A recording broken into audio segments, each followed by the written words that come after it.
వీళ్ళంతా గత కొన్నేళ్ల నుంచి మనకు సేవ చేస్తూ ఉన్నారు. రెడ్లు, వెలమలు వీళ్ళందరూ సేవ చేస్తూ ఉన్నారు మనకి బాగా వాళ్ళ జీవితాలనన్నీ మన కోసమే తర్పణం చేసిర్రు కదా! వాళ్ళు త్యాగం చేస్తే మన ఆస్తులు పెరగాలి కదా! మరి వాళ్ళ ఆస్తులు ఎందుకు పెరిగినాయి?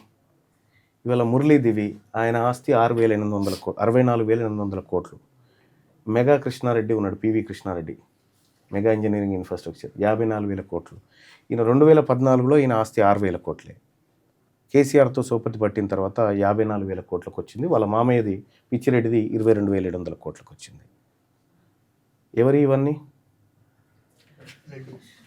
ఇక్కడ చూడండి, కమ్యూనిటీ చూడండి. ఇది top billionaires data in Hyderabad 2023 ప్రకారం. హైదరాబాద్లో డబ్బు సంపద ఎవరి దగ్గర ఉందనేది టాప్ 100 లిస్టు తీస్తే ఇది 14. నెక్స్ట్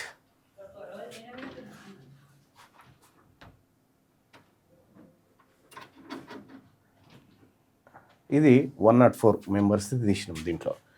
ఇందులో ఇక్కడ చూడండి, ఇక మీకు ఎక్కడ ఉండదు, ఇక ఇది ఉందా 80 number Anil Yadav Boddu and family.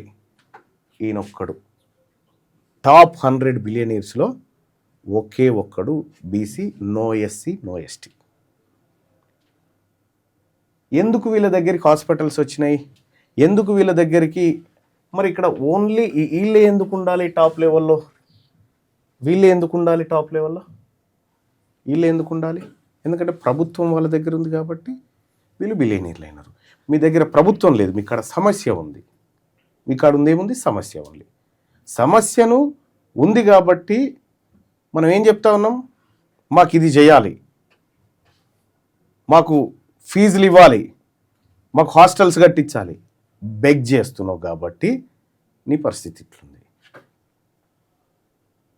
నువ్వు ఒకసారి లేచి రేపు పొద్దున మా ప్రభుత్వం ఏర్పడ్డ తర్వాత కవిత పిల్లలకు కూడా కళ్యాణ లక్ష్మి ఇస్తా అని ప్రకటించి చూద్దాం. అలా గుండెలు వలిగిపోతాయి నువ్వు ఆ మాట చెప్పగానే. ఎందుకు? వీళ్ళు పొలిటికల్ పవర్ వైపు వస్తూ ఉన్నారు అని.